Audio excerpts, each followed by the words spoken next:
2014. aasta. Eesti. Mida sa näed ja tunned?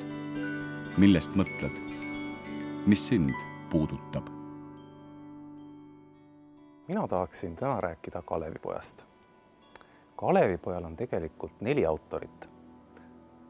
Kõige tähtsam loomulikult Kreutzwald, keda kõik teavad, siis Fählmann, siis üks baltisakslane Georg Schultz-Bertram, kes Kalevipoja loomise idee meile üldse maale tõi, Kalevalast, Soomest, käis üle mere seda toomas.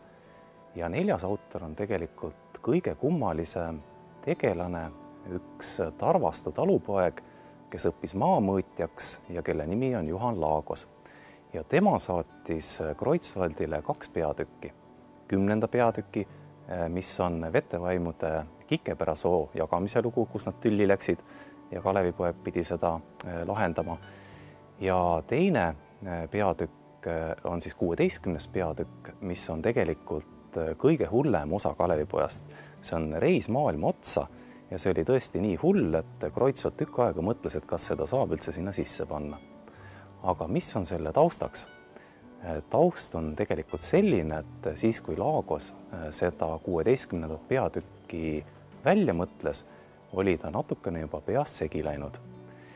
Kõigepealt hakkas ta ennast pidama Kalevipojaks ja siis ta kirjutas oma nime järele doktor kosmaatika, mis siis võiks tänapäevases võtmes tähendada doktor kosmos või koguni universumi direktor.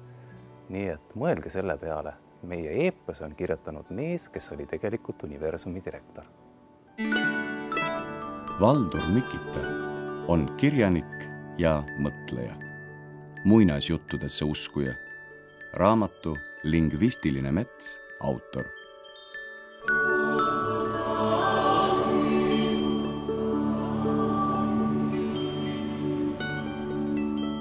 On meie endi teha, milline saab olema meie aja puudutus ja lugu.